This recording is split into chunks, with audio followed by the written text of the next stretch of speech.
एक राजा जिसका बहुत बड़ा राज्य था। कोई कमी नहीं थी, जो भी हुक्म करते वही हो जाता था। लेकिन राजा में एक आदत थी कि वह जो भी कोई थोड़ी सी गलती करता उसे तुरंत 10 बड़े खूंखार कुत्तों के सामने डालकर उसे कुत्तों से नुचवाता। राजा बड़े गुस्से वाला था। राजा की इस आदत से सभी परेशान थे। राजा का मंत्री भी राजा की इस आदत की आलोचना करता था। एक दिन उसी मंत्री से कोई गलती हो गई। राजा को गलती का पता चला तो राजा ने तुरंत हुक्म दिया कि जाओ, मंत्री को कुत्तों के सामने ले जाओ।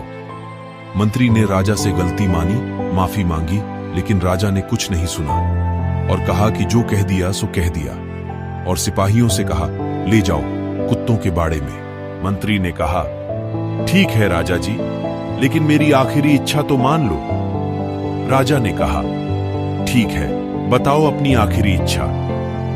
मंत्री ने कहा मुझे 10 दिन की मोहलत दे दीजिए बस। राजा ने कहा ठीक है, 10 दिन की मोहलत दे देते हैं, लेकिन 11वें दिन सजा जरूर मिलेगी।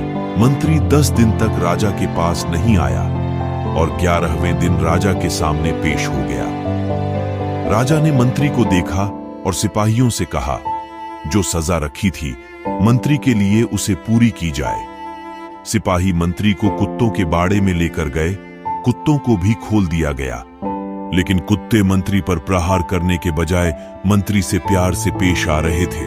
यह देखकर राजा चौंक गया कि जिन कुत्तों को प्रहार करने के लिए ट्रेन किया गया है वे इतने प्यार से पेश आ रहे हैं। राजा ने मंत्री से कहा कि ये चमत्कार कैसे हो गया, इन कुत्तों को क्या हो गया है। मंत्री ने जवाब दिया कि इन 10 दिनों में मैंने इन कुत्तों की बहुत सेवा की है, इन्हें खाना खिलाया, नहलाया।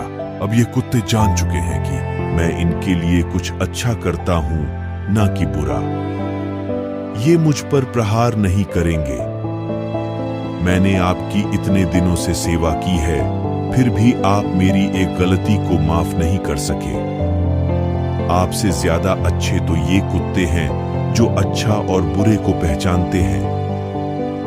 राजा यह सब देखकर बड़ा शर्मिंदा हुआ। ये कहानी हमें सिखाती है कि हमें हमेशा सोच समझकर फैसले लेने चाहिए। किसी की एक गलती को लेकर ही उसे जिंदगी भर के लिए सजा नहीं देनी चाहिए, बल्कि उसे